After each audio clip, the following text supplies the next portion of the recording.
Olá pessoal, estamos começando então esse projeto aí do podcast, né? O The Borba Cast. E a ideia vai ser trazer entrevistas, comentários, bate-papo com pessoas do mundo jornalístico, musical, cultural em geral, e também algumas coisas do arquivo pessoal, assim, né? De coisas gravadas, coisas arquivadas mesmo, em fitas. Arquivos da Rádio Ipanema, arquivos da Rádio Pop Rock, entrevistas legais que foram redescobertas recentemente. Vamos digitalizando e colocando alternadamente aqui no The Borba Cast. E a primeira entrevista que abre o projeto é um bate-papo com Humberto Gessinger, um cara que eu entrevistei várias vezes na vida, desde o início lá dos Engenheiros do Havaí, até agora, recentemente, né, com o trabalho mais atual, o show que ele está fazendo essa semana no Bar Opinião. Então, fizemos num lugar inusitado, uma praça, mas isso ele mesmo vai explicar aí no decorrer da entrevista. Então, o Humberto abre o trabalho e já na semana que vem vamos com a segunda entrevista, aí sim do Arquivo Histórico, trazendo um bate-papo com o Fito Paz. Então, Humberto agora, o Fito semana que vem. Boa entrevista para vocês aí, e a gente vai se falando, se ouvindo por aqui então agora no The Borba Cast, esse novo projeto aí desse amigo que vos fala, ok? Vamos lá então. Falar uma poesia que eu fiz pro Mauro Borba, então. Testando, alô. Picasso, Wilson, Beto Fuscão, Beto Bacamarte, Bolívar, Cacau, Yuri Neca, Zequinha, Tarcísio Nenê. Ator Harold Flint, todo anos 30, né? Todo galã, assim, foi gravar um programa na TV e nunca tinha feito TV, e todo galo, assim, no backstage, todo galo, não, com a espada dele, não sei o que, aí tudo pronto, não, tudo pronto. Então tá, vai entrar ao ar agora em 2 minutos. É ao vivo? Ele não conseguiu fazer, cara. Diz que o cara desmontou, assim, nunca tinha feito TV, só cinema, é ao vivo, foi pro camarim, tá até hoje no camarim. Bom, pessoal, tô aqui na Praça Gustavo Lange. Não sei se eu tô falando certo, né? Porque é uma praça um pouco desconhecida, talvez, da grande maioria, embora ela esteja muito próxima da Encol, numa zona que todo mundo passa, mas acho que pouca gente entra aqui. Foi uma indicação do Humberto para a gente se encontrar, e de tantas entrevistas, né, Humberto, eu acredito que essa tenha sido a mais inusitada. Na praça. Na praça. Eu fui inspirado pelo Chorão, que o escritório dele era na praia, né? O meu é na praça. O teu é na praça. Mas não vamos divulgar muito a praça para ela continuar deserta. Sim. E eu vi na Zero Hora que tu falou na Zero Hora lá de Recantos de Porto Alegre e tal, que aqui tu faz reunião e... eu sempre... Não sei se também foi uma boa divulgar isso, né? Mas enfim, os caras podem vir te cobrar alguma coisa aqui. Mas é o lugar onde eu vou estar mais bem humorado. Eu adoro essa praça, ela... Por conta do declive dela, ela não é muito frequentada por pessoal fazendo jogging. Não que eu não goste de gente, mas assim, ela fica bem tranquila. É um espaço público introspectivo, que não é uma coisa muito comum, né? E eu passava por ela, mas ela nunca tinha me chamado a atenção, até que eu vim morar aqui perto, e realmente já fiz capa de disco aqui. Sempre que eu venho bater papo sobre projetos futuros, eu faço aqui. Ela tem uma diversidade de árvores muito grande, é bacana. Às vezes a gente passa batido por essas pequenas pérolas que tem na nossa cidade, né? E já a propósito de caminhar por aqui ou qualquer outro lugar da cidade, pra ti é tranquilo caminhar na cidade, assim? Não, tem os fãs, tem aquele pessoal que tem uma banda que tá começando. Como é que é isso pra ti, assim? Como Porto Alegre é super tranquilo. Assim? Eu acho que nós gaúchos somos mais reservados, né? As pessoas demoram, assim, umas 4 ou 5 voltas para engatar numa conversa. E Porto Alegre é tranquilo. Tem algumas cidades que é um pouco mais difícil, o pessoal é mais caloroso e me vê de uma outra forma. Talvez por Porto Alegre ter me visto crescer, uma coisa que eu mais tenho orgulho da minha carreira é que nessa cidade eu toquei em todas as escalas, cara, começando pelo auditório da faculdade, bar para 20 pessoas, até o Gigantinho. Eu subi cada degrau dessa escada, então eu acho que tem uma relação de proximidade. Eu acho que aqui isso acaba passando para as pessoas também, não rola muito assim, de maneira alguma nunca me importunou assim, mesmo quando me param para falar na rua. Eu fico meio chateado de não ter coisas muito interessantes para falar no meu dia a dia, né? As pessoas pensam que só porque o cara toca baixo mais ou menos, faz umas letras e tal, ele é o tempo inteiro criativo e não é meu caso. Assim, eu sou uma pessoa bem pouco interessante no meu dia a dia. Eu sou muito caseiro, talvez por isso eu faço as minhas reuniões aqui em casa e tenho meu estúdio em casa. Às vezes eu fico dias sem abrir a porta do meu apartamento. E eu gostaria de ser mais interessante para as pessoas, assim, que vêm falar comigo, contar histórias engraçadas, assim. E agora, por exemplo, rolou essa matéria, que aniversário de Porto Alegre, me entrevistaram. Eu sou super ruim para vender Porto Alegre, apesar da paixão que eu tenho pela cidade. O tempo que eu morei no Rio, todo fim de semana de folga que eu tinha, eu vinha para Porto Alegre. As pessoas lá perguntavam por quê, eu não sabia muito bem explicar, mas esses pequenos detalhes que me fascinam nas pessoas e na cidade, sabe? É um pôr do sol, é um sotaque, é um jeito de caminhar, mais do que gestos grandiloquentes, assim. Que isso tem mais no Rio de Janeiro, né? Essa coisa de... Sim, de turismo também. De turismo, né? E é legal, é outra maneira de ser, assim, uma cidade aberta que recebe, né? Tem várias teses sobre porque os gaúchos são um pouco mais fechados, tem o lance do clima, não sei se isso tem a ver. O próprio Pocavogal é uma brincadeira com isso, né? Porque, assim, o pessoal que estuda fonética, linguagem, diz que as vogais são fonemas que gastam muita energia, e as consoantes conservam energia. Por isso, nos lugares mais frios, há maior ocorrência de consoantes do que de vogais, né? Quer dizer, quando tu está emocionado, quando teu time faz um gol, tu vibra com uma vogal, e quando tu pede silêncio, tu pede uma consoante, né? E tem uma tese que quem me falou isso foi o Jaime Lerner, uma vez, num papo, disse, não, tu vai descendo no mapa do Brasil, vão diminuindo as vogais, aumentando as consoantes, a gente tende a ser mais introspectivo. Tá aí uma tese, então, para fazer, né? Já pensou em fazer um doutorado? Cara, esse papo alguém já deve ter estudado de maneira mais séria, mas tem alguns assuntos que é legal que a gente não se aprofunde, né? Vai que tu começa a estudar isso e vê que não tem o menor sentido esse lance. Mas é bacana, tem coisas que eu não sou desses caras que eu convivo bem com mistérios, adoro não saber algumas coisas e adoro deixar subentendido e adoro ficar na dúvida, será que tem a ver essa coisa das consoantes ou não?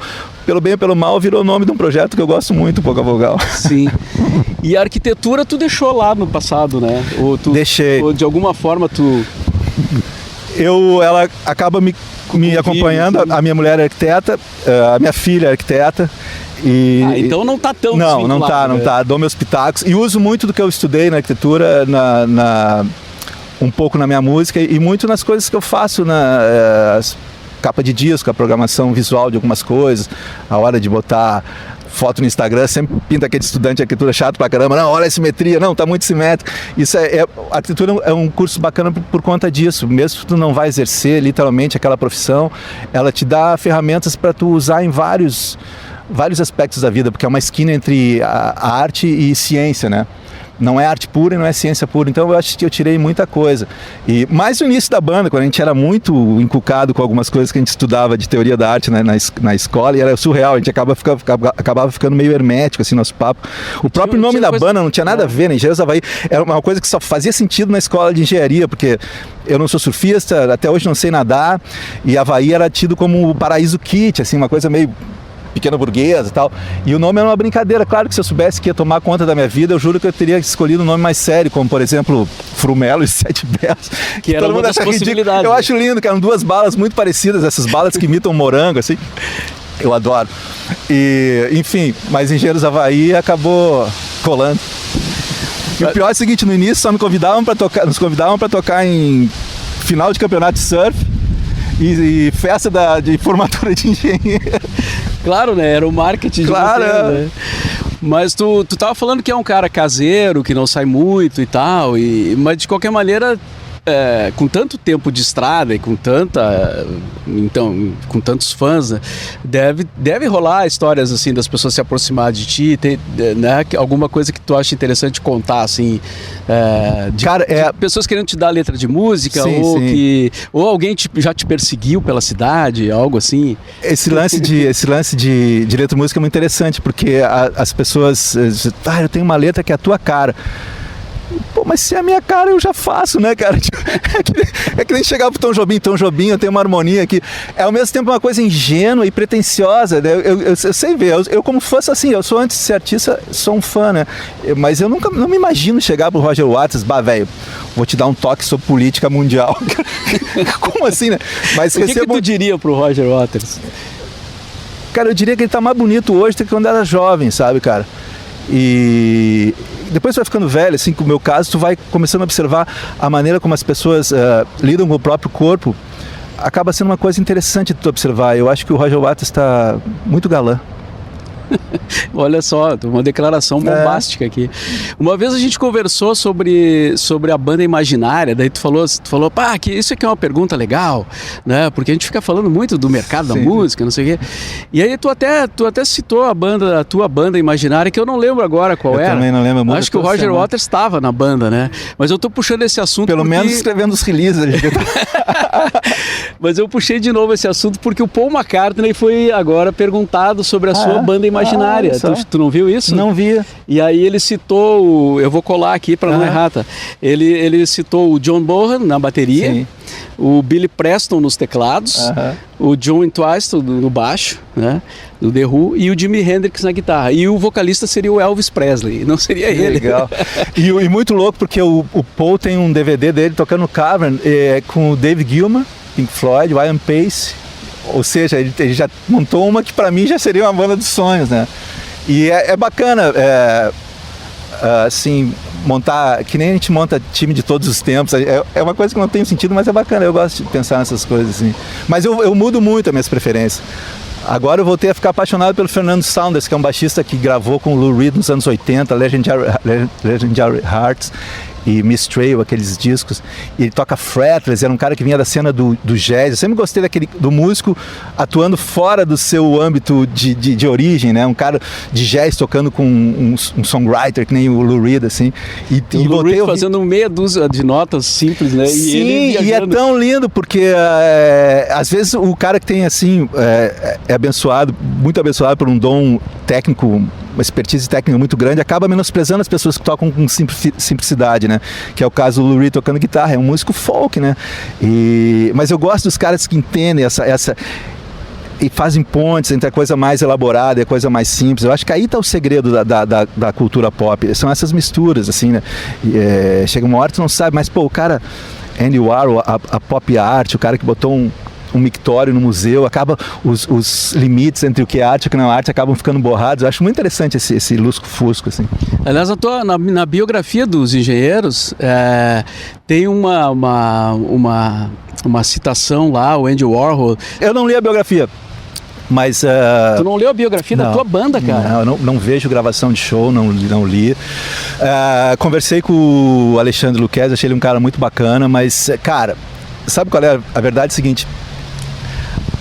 Aqueles anos ali que as pessoas gastam uma meia dúzia de páginas para falar, aqueles anos ali eram compostos por dias que para mim tinham 24 horas, cada um deles. Cada um dos 365 dias daquele ano tinham 24 horas.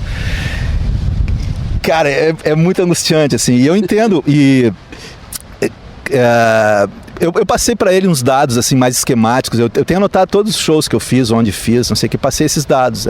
Agora a coisa da vibe, cara, mudou tanta coisa, as palavras mudaram o significado, então eu não quis ficar muito próximo, e quando saiu não li. Assim, até pedi desculpas para ele, porque geralmente quando alguém escreve a biografia, e ele escreveu com paixão e muito dedicado, e pedi desculpa assim que eu não participei do lance de lançamento, também eu vejo que os outros artistas vão e dão uma força pro cara que escreveu, mas é que, cara, é a frase que eu sempre digo: eu sou um coração, eu não posso ser um cardiologista, entendeu, cara? Aquilo ali que estão analisando, é bacana falar de músicos ou de jogadores de futebol como se fossem peças de Lego, que tu tira, eu vou botar fulaninho e tocar com ciclaninho, por que tu não volta a tocar com aquilo? Cara, a gente não é uma peça de Lego que tu monte assim, né? Mas não quero cortar o barato das pessoas que querem... Eu sou um grande leitor de biografia, eu acho que as pessoas têm que ler, mas quando é a tua própria, cara, eu aconselho a não ler.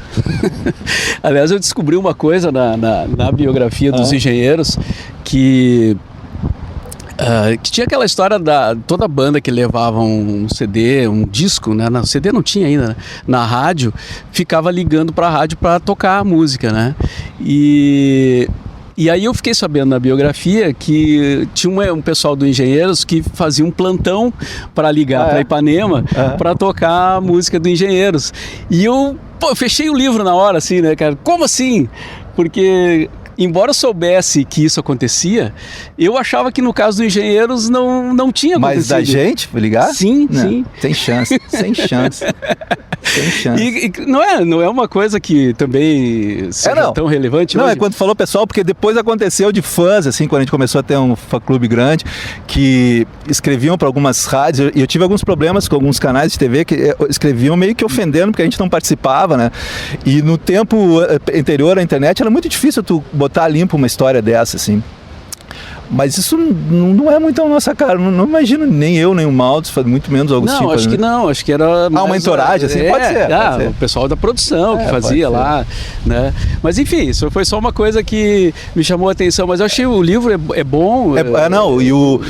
E o Alexandre, muito legal de conversar com ele. E lançou agora um projeto muito bacana também, que ele é filho adotivo, sobre histórias de filhos adotivos. É um cara que... É muito louco, porque ele vinha falar comigo, ele queria falar sobre engenheiros e eu queria falar dessas coisas que ele estava escrevendo. Assim. E é legal que... Mas é que assim, ó...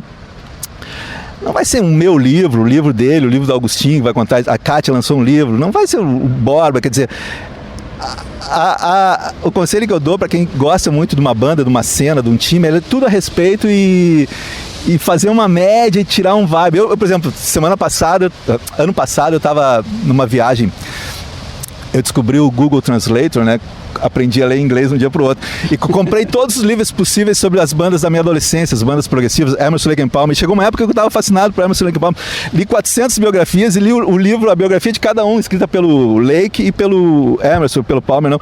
Cara, são coisas incongruentes, assim, mas tu consegue montar uma imagem ali, porque às vezes a grande verdade não é a verdade factual, entendeu? Às vezes tu consegue... Depois de absorver muita informação sobre um momento histórico, sobre uma banda, tu consegue entender o que estava acontecendo ali. Eu duvido que lendo um livro só, tu consiga formar essas coisas. Né? Porque, por exemplo, eu escrevi meus livros, as pessoas, mas é um ponto de vista pessoal. Mas se não fosse pessoal, não valeria ser lançado, né? Eu tenho que ser pessoal. E não posso ser também um cardiologista, eu sou um coração, né? Então, cada um cometendo excesso de um lado, eu acho que no fim dá para montar uma ideia um pouco mais aproximada do que realmente aconteceu. Então, as outras biografias, tipo do Neil Dean Austin, tu não leu? Não, também não li. Eu li uma genial do Bill Bruford, que foi baterista do Yes e King Crimson, e que ele é um inglês muito elegante, assim, tem aquele mau humor elegante dos ingleses, e ele escreveu depois de parar de tocar, é tão bacana, tão bonita, tem uma visão do músico mais humana, assim, ele fala assim, tem uma hora, ele viveu a época dos excessos, né, Yes, King Crimson. E aí ele diz assim, ficam falando essa coisa de ser casado ou ser solteiro, não faz diferença nenhuma para um músico ser casado ou ser solteiro. O que faz diferença na vida do músico é ter ou não ter filhos. Olha que sacada, parece uma coisa simples, né? Aí ele conta uma história do Robert Fripp, né, o guru do King Crimson, foi visitar ele. Antes o Adrian Belew foi visitar ele. O Adrian Belew tinha 2 filhas, a filha do Bill Bruford abriu a porta e o Adrian Belew tirou umas balas e deu para ela umas balas, fez um carinho, deu um ursinho. Esse era o Adrian Belew, que tinha filhos, visitando o Bill Bruford, que não tinha filhos. Aí um dia o Robert Fripp, que não tem filhos, foi visitar o Bill Bruford. A menina abriu a porta, o Robert Fripp falou, nossa, que pescoço lindo, adoraria ser um vampiro para enxugar todo esse sangue. Tipo assim, a guria saiu chorando. É a diferença entre ter filhos e não ter filhos. Certo. Bom, estamos aqui com o Humberto Gessinger na Praça Gustavo Lange. Nós vamos chamar agora oficialmente Praça Insular, que foi onde a gente gravou a capa do disco Insular. Grande ponto turístico de Porto Alegre, quem quiser, a árvore é logo ali embaixo. E, Humberto, antes de falar no teu show que tem aí nessa semana, e que são 2, né, por sinal, algumas coisas que eu pensei em te perguntar, assim, não lembro se eu já te perguntei, mas não importa também, porque a gente vai assimilando conceitos e tal. Nessa coisa de, tipo, do filme Alta Fidelidade, né, os 5 discos que mudaram a tua vida e que para sempre, assim, que sempre vão estar naquele pedestal, né? Embora eu acho que o disco que eu mais ouvi na minha vida foi Wish You Were Here, talvez o seguido de perto pelo Dark Side of the Moon, mas o que mudou a minha vida mesmo, cara, foi um disco dos Incríveis, que tinha a música Era um Garoto Como Eu Amava os Beatles, Rolling Stones. Eu tinha 5 anos e um tio meu que trabalhava numa sociedade arrecadadora de direitos autorais, ganhava os discos e não queria, deixou lá em casa uma coleção de discos enorme. E era uma coleção completamente aleatória, ninguém compraria aqueles discos, só aqueles discos, era aleatório, os discos que ele ganhava. Entre eles tinha esse disco dos Incríveis. E tinha essa música que eu era fascinado por ela, tinha uma eletrola lá em casa que eu não sabia botar o disco para tocar, eu ficava esperando a minha mãe chegar para botar o disco, que eu acabei regravando, né? E tinha uma rajada de metralhadora e o soldado morria na música. E pedi meu primeiro violão por conta dessa música. Minha mãe me deu um violão, me matriculou numa aula, eu não quis ir porque eu era muito tímido assim, e tentei aprender a tocar sozinho. Então esse é um disco que mudou a minha vida. E ao lado desses tinha um disco de uma coletânea do José Mendes, que tinha, o hit era Para Pedro, mas a música que me fascinava era Picasso Velho, que tem uma coisa a ver com a música dos Incríveis. É uma pequena ópera em 3 minutos, é uma história, né, de um cavalo que morre, vítima de um boi brasino, assim como o cara morreu no Vietnã. Meu pai ouvia muito essa música. Saca? É genial. E é uma ópera, assim, né? E tu vê, nenhum dos dois tem refrão. O Era um Garoto tem um refrão onomatopeico, né? O ratatatá e tal. E essa nem isso tem.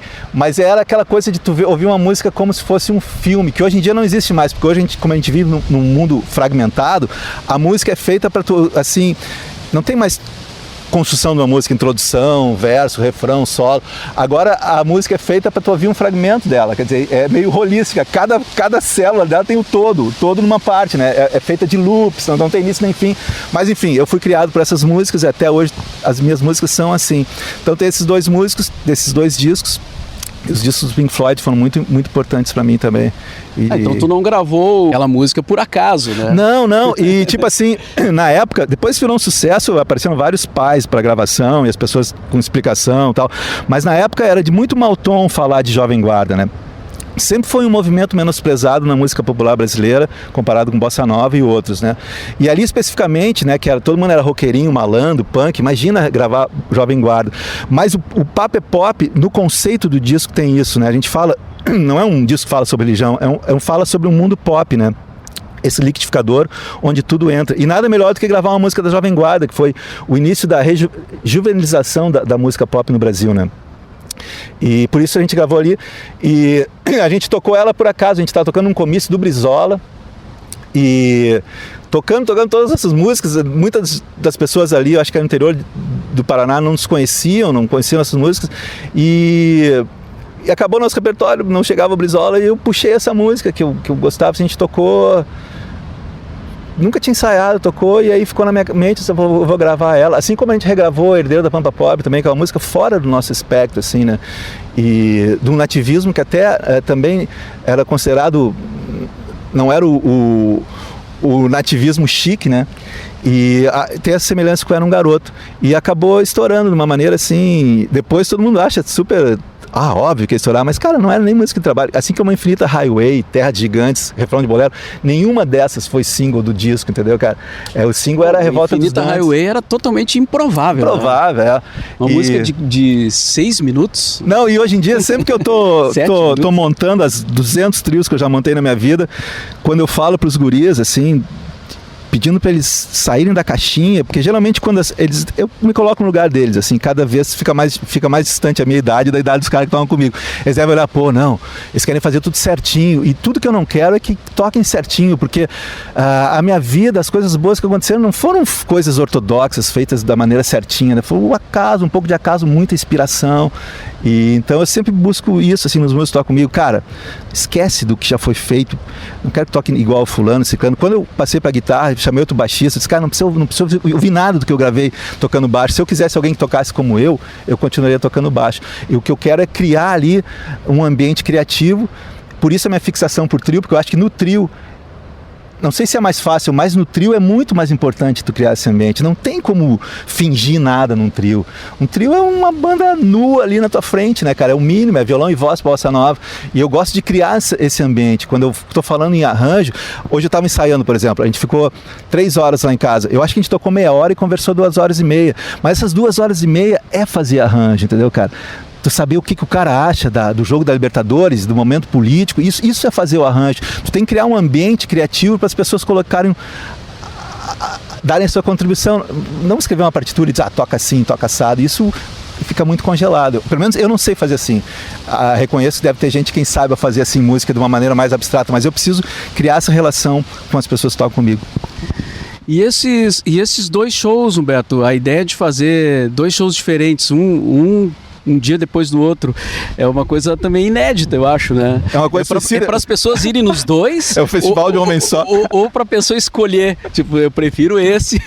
Eu tava falando, cara, não, como eu sou marketing zero, agora eu tô competindo comigo mesmo para vender crédito. Pois é. Não, a verdade é a seguinte, sempre teve os dois lados do meu trabalho, né? O lado acústico e o lado power. No Longe Demais das Capitais já tinha isso. No Revolta Estudantes ficou mais explícito com os violões do Augusto e a delicadeza do Augusto. E agora chegou uma hora que eu disse, cara, eu tenho que radicalizar isso, né? O meu show já tinha 2 momentos, um acústico, um pesado. Agora eu tenho que radicalizar isso, fazer 2 shows diferentes, 2 trios diferentes. Isso foi uma dos vetores que me fez criar essa vontade interna. Por outro lado, teve um lance que eu observei na cena, cara. Tá todo mundo muito desanimado no país e muito mais em Porto Alegre, pensando cada vez menor, pensando de forma mais pragmática, sonhando menos, mas não dá grana, mas é mais um para viajar, não sei o que, vou reduzir. Quando tu vê, cara, tu não tá reduzindo só coisas físicas, tu acaba reduzindo a tua mente e teu coração. Então foi uma afirmação nesse tempo tão difícil para quem trabalha com música, não, eu vou oferecer o máximo que eu posso. Eu acho que é o que o artista tem que fazer. Eu andei lendo essas biografias sobre bandas progressivas e elas têm uma coisa sempre em comum que acontece assim, chega num momento, os caras dão uma pirada, fazem uma coisa onde eles perdem muito dinheiro. É o The Wall com Pink Floyd originalmente. É o lance do Emerson Lake and Palmer viajar com uma orquestra de 170 músicos. E todo mundo, ao comentar esses eventos na carreira dos caras, põe a culpa numa coisa de ego. Olha só, inflou o ego, o cara quis fazer um mega espetáculo bem feito, se ferrou. Mas não é isso, cara. Esse é só um lado. Tem o lado da ambição artística mesmo, entendeu, cara? De tu ter que andar. Às vezes tu tem que correr riscos, cara. Podia fazer esse mesmo show, sentar numa almofada, fazer o show de sempre. Quero fazer mais, quero entregar mais. Esse é o lado externo. O lado interno é essa vontade de deixar mais explícito essas 2 vertentes que tem no meu trabalho, que é o lance power e o lance acústico. E no show, o que vai acontecer? Várias capitais vão receber o show onde eu abro o show com o acústico, depois entra o Power Trio, tocamos 40, 50 minutos cada um deles. Porto Alegre é a única que vai ter essa coisa do show especificamente dividido. De um e de outro, né? E acho que é bacana, tem um monte de gente que sempre que eu toco em Porto Alegre vem de fora para assistir o show, porque acha que aqui é especial, e tem uma canção que eu fiz chamado Outono Porto Alegre, é uma coisa que eu sempre cito, a coisa do outono em Porto Alegre, por coincidência esse show vai ser no outono. Então, para quem curte o meu trabalho, essa meia dúzia de pessoas, de forma muito intensa, assim, vai ser acho que vai ser uma coisa única, cara. Não sei se isso vai se repetir, não sei se isso financeiramente é bom. Eu sei que é o que eu queria fazer, que eu acho que eu deveria fazer nesse momento. Mas tem um pacote assim para os dois, não? Tem um pacote para os dois. Com desconto e vai os dois. Eu acho que comprando os dois é um pouco mais barato. Tem algumas músicas que vão estar nos dois, que eu não quis fazer uma coisa muito esquizofrênica, tipo, agora o cara virou isso. Não, é o mesmo cara visto por 2 lentes. Então eu gosto que tem algumas 5 músicas, eu acho que estão nos 2 shows, elas fazem a ligação entre os dois. Mas e é engraçado porque para mim também é uma experiência nova, né? Apesar de eu já ter feito uma temporada com o trio acústico em São Paulo e ter feito, depois do lançamento do Acústico MTV, depois do Novos Horizontes, mesmo depois do Pouca Vogal, ter feito uma turnê acústica, vai ser a primeira vez que eu vou ter os 2 shows lado a lado. Eu acho que eu vou sair me conhecendo mais dessa experiência, que isso é muito o motivo pelo qual um artista faz arte, né, cara? As pessoas acham que tu faz arte para convencer as outras pessoas de alguma coisa. Não, cara, a gente quer se conhecer, na verdade. Um dos motivos é pra gente se conhecer. Não é para dar aula, não é para dizer o que é feio, o que é bonito. É procurando espelho no olhar de cada pessoa e tentando servir como espelho também. Bom, isso deve te mover, inclusive, a continuar viajando tanto, né? Porque tu viaja pra caramba, né, cara? Cara, eu só vejo as tuas postagens. Pra caramba. E Ceará, tipo, Minas Gerais. E o mais louco é que eu nunca gostei de viajar, assim. A primeira vez que eu saí, não, eu já tinha ido para Santa Catarina, mas a primeira vez que eu andei de avião foi em função dos engenheiros, a primeira vez que eu saí do Sul também. Mas adoro viajar tocando. Aquilo ali é a minha vida, assim. É a minha vida. E tem músicos que quando viajam vão nos pontos turísticos e não aproveitam essa coisa turística, mas não é essa a minha viagem, assim. A minha viagem é tocar em lugares diferentes e ver o tamanho das asas que a música me deu, né, cara? Porque se tu entrasse assim na turma de colégio da 5ª série, sei lá, científico na minha época se chamava, assim, ou na turma da arquitetura no início, tu ia olhar 50 caras, o último tu ia dizer que havia uma chance de virar um cara público e que fosse viajar com a sua arte, seria eu, assim. E a arte possibilita isso, né?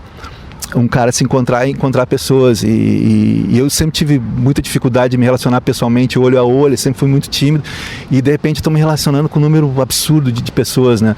Então isso é uma viagem para mim e o tempo passando, isso só deixa a coisa melhor, cara. As pessoas têm uma visão viciada e preconceituosa sobre a passagem do tempo. É super bom, cara. É super bom. Assim como um casamento monogâmico é super bom também, cara. E, tipo, agora, semana passada, eu tava ensaiando que agora se chama Tech Áudio e era EGER, na mesma sala onde eu entrei em abril de 85 para gravar minha primeira demo. Imagina quantos filmes passaram na minha cabeça. Quer dizer, Kant, cara, um dos filósofos mais importantes da história do universo, ele nunca saiu da cidade natal dele, entendeu, cara? Quer dizer, a gente não tá limitado ao corpo físico, à tua experiência sensorial, assim, tem um lance espiritual rolando que a música satisfaz muito esse lado. Daqui a pouco a gente vai estar falando sobre o Homo Deus e o Homo Sapiens. Bom, grandes livros. Que bom que esses livros sejam hits, né, cara? Outro dia eu tava falando com um cara sobre música, né, ele disse assim, olha só, tem uma geração, os caras sempre reclamam do presente, sempre acham que o passado era melhor, né, cara? E tem gente agora achando que os anos 80 eram mais maravilhosos que na verdade foram, mas tem muita gente também que tem saudades dos anos 70 e diz, pô, nós tínhamos gênios como Caetano e Chico, sim, são gênios, mas o que me espanta não é que tenham havido gênios, assim, eu acho que gênios sempre vão rolar e às vezes eles só não são percebidos porque a época não dá abertura para eles. Na história da música clássica tu vê vários gênios que só foram reconhecidos depois da morte, enfim. Mas o que eu acho fascinante é que esses caras, além de gênios, eles fizeram música popular. A música popular no Brasil já foi feita por Chico Buarque, Caetano Veloso, cantada por Elis Regina, né? Com arranjos de Rogério Duprat. Olha só que beleza! Isso que eu acho fascinante e difícil que se repita, né? Gênios sempre vão pintar, deve ter vários gênios fazendo rap hoje em dia, deve ter vários gênios fazendo tudo, mas que momento louco, né? Onde isso era música popular. Muita gente diz, não, mas essa é uma visão deturpada, porque era um momento que o Brasil não era um país tão aberto à diversidade, né? Um país pequeno, só para classe média alta. Pô, tudo bem, pode ser que tenha esse viés, mas mesmo assim, cara, que genial, que bênção, né? A gente ter sido iluminado pela genialidade desses caras, porque ela podia ter ficado escondida, né? E esses caras são esses caras que fazem o Brasil, cara. Não é a bandeira, a moeda, o exército, tudo. A gente precisa de tudo isso, a gente precisa da bandeira, precisa da moeda, precisa do exército, mas o que faz o Brasil é Chico Buarque, é Caetano Veloso, Gilberto Gil, cara. Porra, olha o que o Gilberto Gil fez pela autoestima, pela união desse país, né, cara? Esses caras constroem o país, cara. A gente tem que ficar, batendo cabeça pra eles. Outro dia eu fui ver o Zé Ramalho, no Araújo Viana, e aí, o cara tá com 70 anos, né? E também ali é uma história, né? Uma história. Os nordestinos todos, Belchior, Zé Ramalho, o próprio Fagner, Alceu Valença. Alceu Valença é um trabalho... E que bênção que a gente ter assim, sido iluminado por esses caras, eles são luzes mesmo, né?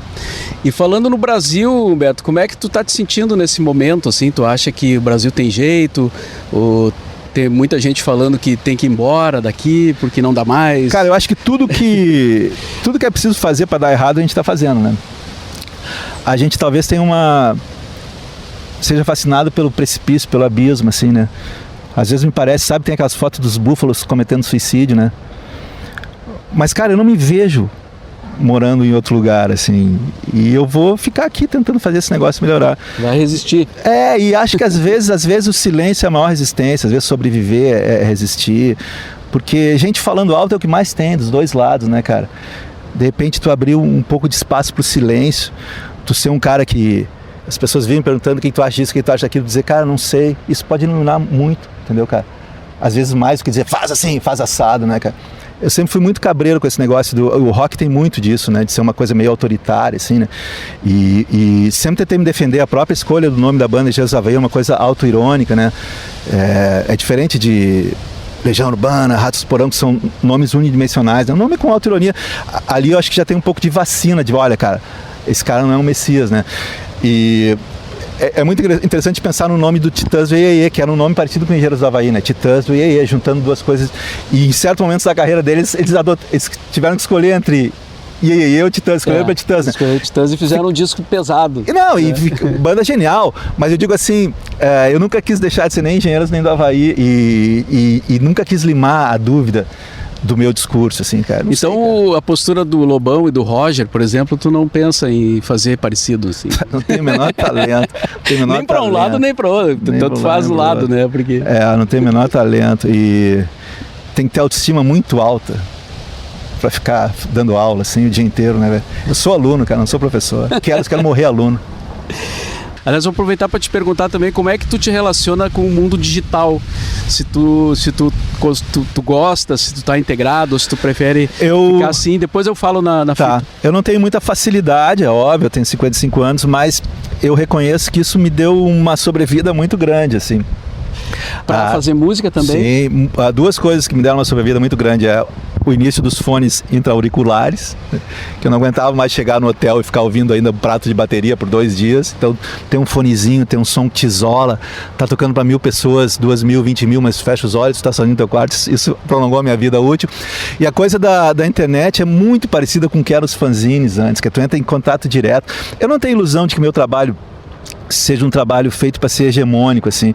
As vezes que eu mais me senti desconfortável na minha vida foi na época de maior sucesso, onde a gente fazia aqueles programas com uma super audiência, numa época que tinha 3 canais de TV, tu fazia um Faustão domingo, todo mundo te via, cara, aquilo para mim, eu olhava às vezes, cara, não era bem para mim. Agora, eu posso chegar mais direto em quem se interessa no meu som, tenho meu perfil no Instagram e vou ali, Twitter, não sei o quê, e isso me deu uma sobrevida, porque eu não acho que eu seja um cara para estar na primeira página dos jornais, assim, jornal de cultura, fulano falou que agora, não sei o quê, não sou eu. Por outro lado, eu tenho um trabalho consistente há muito tempo, entendeu, cara? Então, se eu puder dar esse meu recado pro cara que está em Goiânia, vou estar tocando aí, meu novo trabalho é esse, e fazer o que eu quero fazer, que é mixar o passado com o presente. Eu não gostaria de tocar só coisas novas no show, não me interessa. Como também não me interessa tocar só coisas antigas, fazer show anos 80, não sei o quê. Agora, podendo misturar, e esse lance da internet me dá faz uma ponte para eu falar para essas pessoas, para explicar o que eu estou fazendo agora. Porque é natural que eu vá caminhar aqui na praça e é muito provável que alguém me encontre na rua e fale, ou toda forma de poder, se lembre desses grandes hits. Eu tenho o maior orgulho, mas eu quero também falar com pessoas que conhecem só meu trabalho novo, então interessado nas coisas que eu estou fazendo. E eu acho que se a gente vivesse no tempo da mídia hegemônica de antigamente, assim, tu falava para 2 jornais e ia todo mundo ficar sabendo, ou 3 canais de TV, eu não teria sobrevivido. Ainda mais que era um lance assim, quem tá me vendo nessa altura já sabe que eu falo de uma maneira muito pouco racional e ordenada, né? A gente dava uma entrevista dessas, assim, para um cara, sei lá, de um jornal, Folha, o Globo, não tinha a menor ideia do que ia ser no dia seguinte. Do que eu falei hoje em dia, aqui tu pode botar 4 tipos de matérias, entendeu, cara? Pode pensar uma frase que é irrelevante, que eu falei en passant, e botar aquilo de título. E então tu ficava na mão dos caras, assim, cara. Eu tive muitos problemas, assim, por causa do filtro que nos colocavam. Aí a tua banda faz muito sucesso, aí tu é obrigado a cumprir aquele calvário que todo artista de sucesso tem no Brasil. Então pelos próximos 3 anos eu sou uma merda, porque eu fiz sucesso. Todo mundo passa por isso. Então e os caras não ouvem mais o disco. E acontece quando agora corre o risco de acontecer comigo o contrário disso. Não, o cara sobreviveu. Eu não quero ser um sobrevivente, não quero que me ouçam porque, olha, o cara sobreviveu, todo mundo parou. Não, eu quero que ouça pelo que é o valor das músicas em si, né? Então eu acho que essa coisa da tecnologia me ajuda a fazer uma coisa que o homem faz desde as cavernas, né? Que é ter uma relação direta. Olho a olho. Isso. Bom, a fita que eu falei é aquele show de 88, No Araújo? No Araújo Viana. Cara, eu tenho fotos ótimas daquele show. Que foi um dos primeiros do Augusto, né? Sim. Tocando com vocês. Sim. Até não sei se não foi o primeiro, cara. Mas ele estava entrando na banda. Aquele show em 88? Fevereiro de 88? Foi... E eu fiz a produção daquele show. Aquele show, né? É um dos shows foi da assim, minha vida. Eu fui produtor dos Engenheiros por um dia. Não, o Mauro tinha um lance... A Ipanema, o Mauro, eu não sei bem, mas se não me engano, teve um show também do Camisa de Vênus, que é meio emblemático, não tem? No Araújo? O Camisa de Vênus, sim, foi o primeiro show deles na cidade, né? Que foi com a Rádio Ipanema e tal. E é aquele show assim que depois, claro, a cidade muda, as bandas mudam, mas que era um show emblemático, assim. Várias coisas acontecendo naquela época. E é muito louco porque depois se criou uma narrativa do que seria o rock gaúcho, que na minha cabeça não é bem a verdadeira, mas enfim, não vou comprar essa briga. Existe o rock gaúcho? Cara, de tanto falar, existe aquela coisa que nem Deus, né? Se Deus não existisse, a gente teria que inventar ele.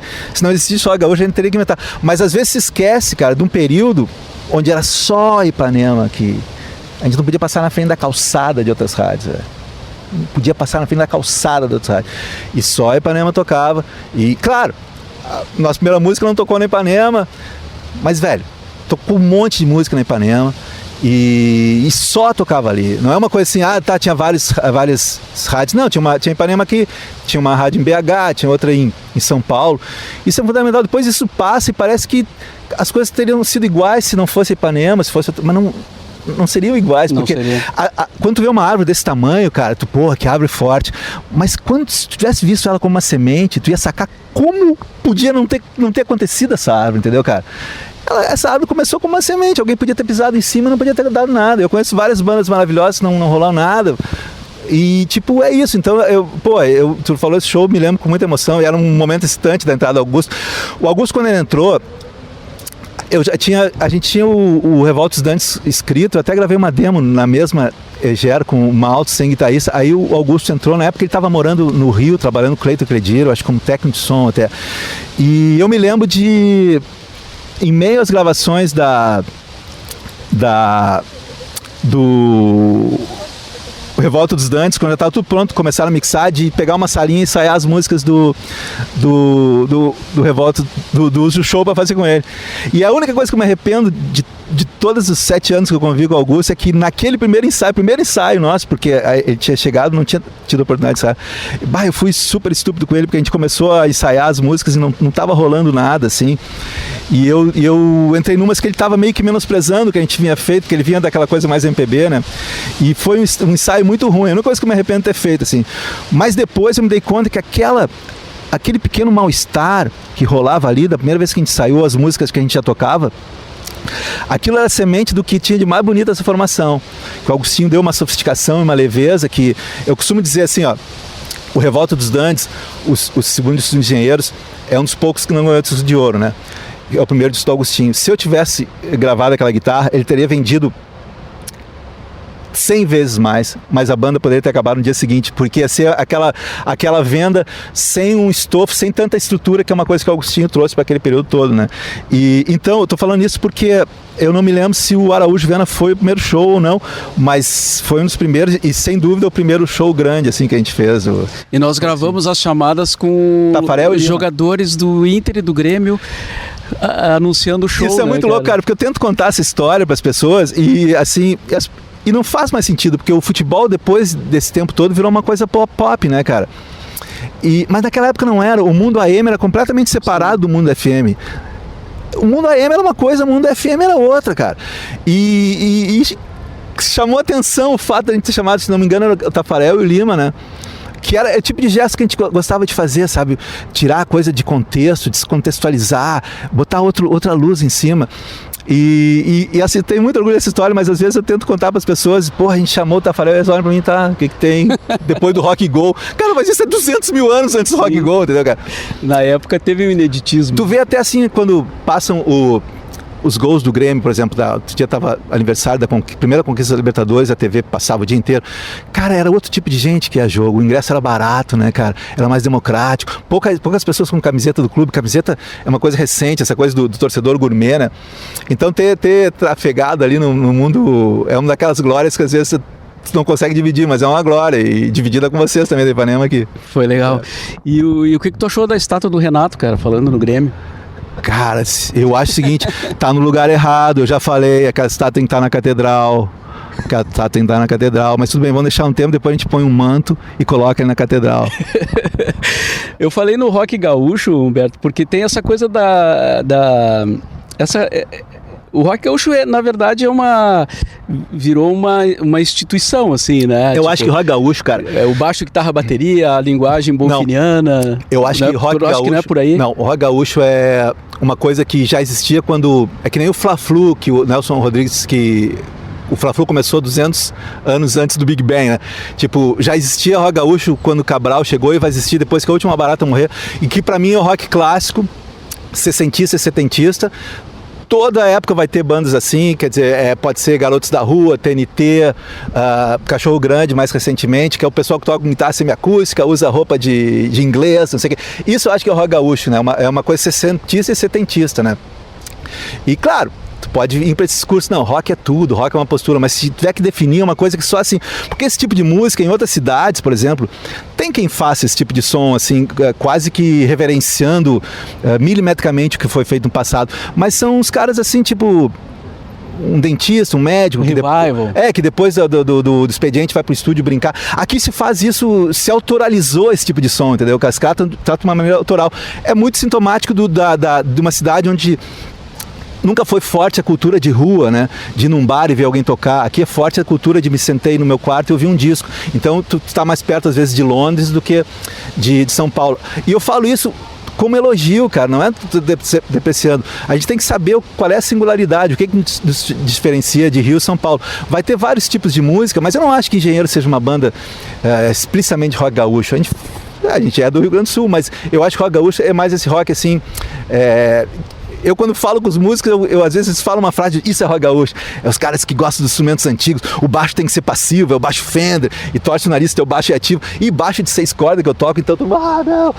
É tipo aquela coisa clássica, né? Tratar o rock como uma linguagem estática, cristalizada nos anos 60, nos anos 70. É o que o menino aquele, White Stripes, faz, né? Quer dizer, isso eu acho que é uma característica que vai ter sempre bandas assim. Claro, tem bandas pontuais como...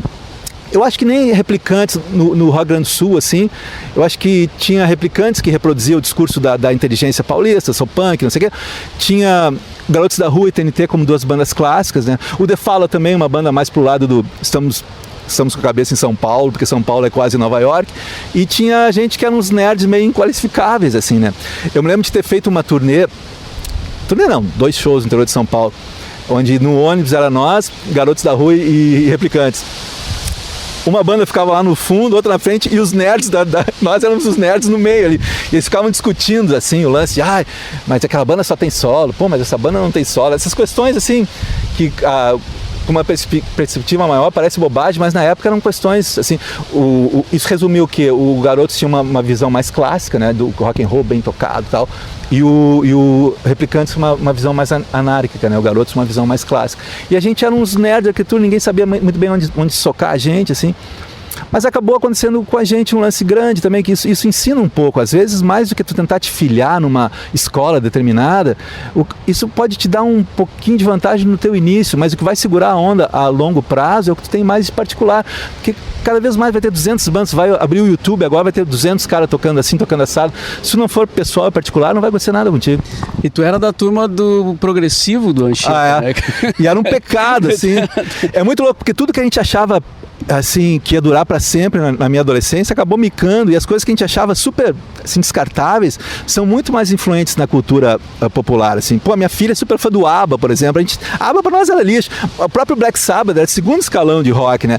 E é muito mais forte do que as bandas que a gente gostava, que achavam que iam durar para sempre, que hoje são tidos como bandas snobs, né? Os caras que querem botar música clássica. Mas com o tempo, tu deixa de ver esses movimentos musicais como se fosse torcida de futebol, e tu começa a ver a beleza de cada um, tu começa a ver a beleza do Ozzy Osbourne, assim como tu aprende a ver a beleza do Rick Wakeman também, entendeu, cara? Eu acho que o barato tá isso, tu abrir a tua mente pra tu entender, porque todos eles, nada acontece por acaso pra esses caras, assim, cara.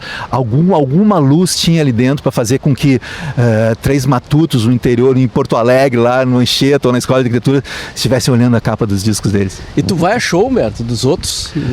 Aqui, raramente. Eu tenho uma vez por ano eu vou para Estocolmo visitar minha filha que mora lá, e a vez passada, cara, eu vi 2 shows que, cara, também mudaram a minha vida. Eu vi King Crimson e vi Paul Simon. Eram 2 shows completamente opostos, assim. No dia do King Crimson, eu tava olhando na internet para saber qual é o repertório que eles iam tocar. O King Crimson é uma banda super metida a não abrir concessões, né?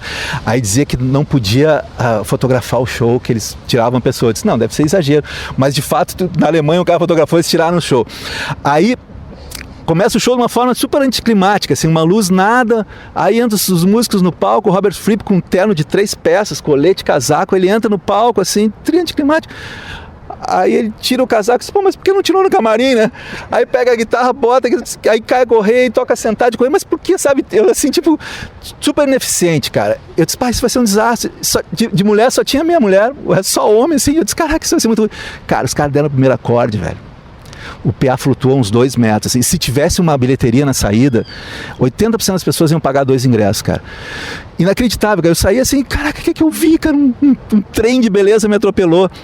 2 dias depois eu fui ver Paul Simon, a despedida dele num lugar maior, a turnê de despedida dele, já um show super mainstream, uma banda com 14 super músicos, o oposto do King Crimson, cara. Pois o cara dá o primeiro acorde, velho.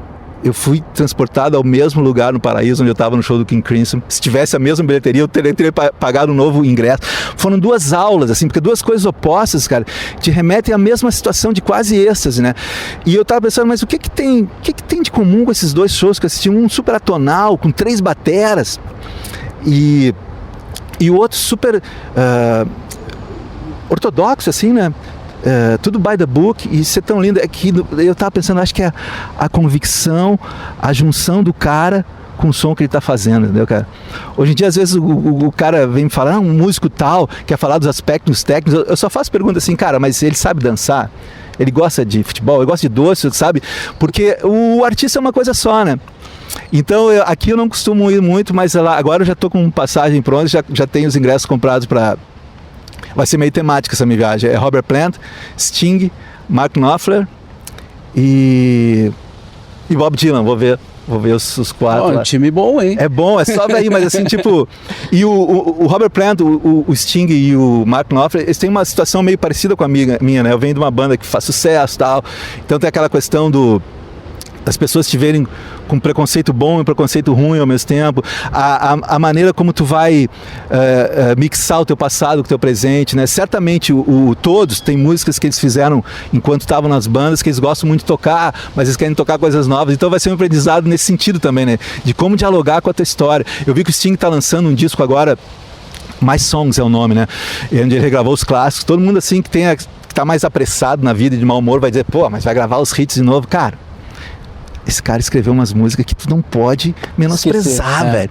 Sabe que vai...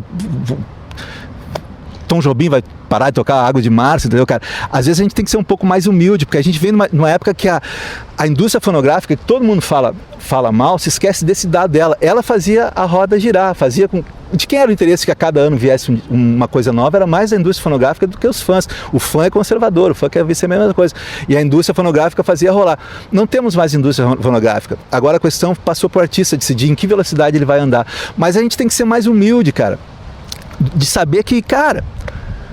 O cara pode querer ouvir aquela música, sabe, a gente quando vai ao show também é muito conservador, né? Então tem que ser um pouco, a gente vem de um momento dourado na história da música popular, onde talvez a gente tenha sido mimado, entendeu? A gente ia vir uma banda de inglês aqui, fazia um show com um cara de mal-humorado, não dava uma boa noite, não tocava os hits, iam quebrar quarto de hotel. Cara, eu tenho 55 anos, eu não vou pagar grana pra ver cara quebrar quarto de hotel. Eu vou pagar pra ver ele tocar aquela porra que ele liga baixo direito, entendeu, cara? Dele ser o que ele é mesmo, né? E então, vai ser... Ver esses grandes mestres, assim, que nem tu assistindo o show do Caetano, velho. As pessoas perguntam, foi bom o show do Caetano? Cara... Mas não é uma questão de ser bom ou ser ruim, cara. Sabe? É como foi. Como tá o time do Grêmio? Não sei, que se tiver uma merda o time do Grêmio tu vai achar ruim. Não é meu time, cara. Esses caras são os pais fundadores da igreja que eu cultuo, né? Essa coisa da música popular. Então tá, obrigado, Humberto. Eu que agradeço. A nossa próxima entrevista acho que vai ser lá no Beira-Rio, cara. Vamos lá. O Potter tem uma brincadeira comigo, ele disse, pá, cara, tu é o segundo gremista mais legal que eu conheço. Eu fico emocionado, disse, quem é o primeiro? O Flávio Albino, que foi o cara que nos fez cair pra segunda. Mas enfim, eu gosto de brincar com essa, não é uma coisa muito salutar também, brincar com a paixão, assim, mas me irrita um pouco esse dualismo grenal, assim. Eu gosto de elogiar coisas do Inter, como eu acho o escudo do Inter muito bonito, assim. Acho mais bonito que o escudo do Grêmio. O do Grêmio parece ser feito por um engenheiro, né? Ele botou o compasso em 2 pontos, e o do Inter é mais daquela escola mais Olha artística. Olha que isso aí dá uma manchete, hein, cara? Uma manchete maldosa. Valeu. Até a próxima, então. Foda-se quem vai editar.